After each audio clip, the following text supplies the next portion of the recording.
3 oyda lekin bilasizmi 15 kilo tashlavordim. O'zimni, ya'ni tuzgan grafikim bilan. Behruz fitness shunaqa narsaki, fitness bu organizmda, ya'ni harakat bo'lgan paytda sirkulyatsiyani yaxshilaydi, qon aylanishini yaxshilaydi.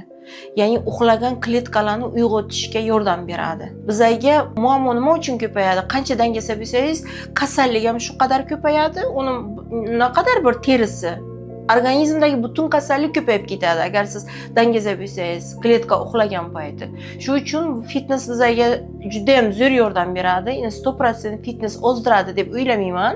Harakatni hisobiga semirishga qo'ymaydi va albatta suvni grafikini biz tuzib beramiz, ya'ni shirin vositalardan to'xtalishi, suvni bir urovenda, ya'ni to'g'ri ichib borishi bu ozishga yaxshi yordam beradi. Agar ozmoqchi bo'lgan patsientlarimga men ko'p tushuntiraman-da, ozmoqchi bo'lgan klientlarimga noto'g'ri ovqatlanishni to'xtatsang, avtomatik ozasan. Bizga lishniy protseduralar kerak bo'lmaydi, даже o'sha operatsionnlar ham kerak bo'lmaydi.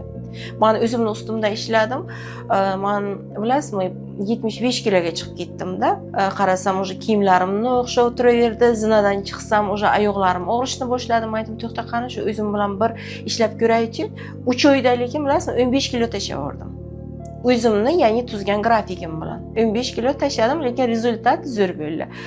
Ozadigan davringizda mana shirinliklarni to'xtatasiz-ku, bu terizga ham farq qiladi. O'sha malshinkalaringiz ham ketib qoladi.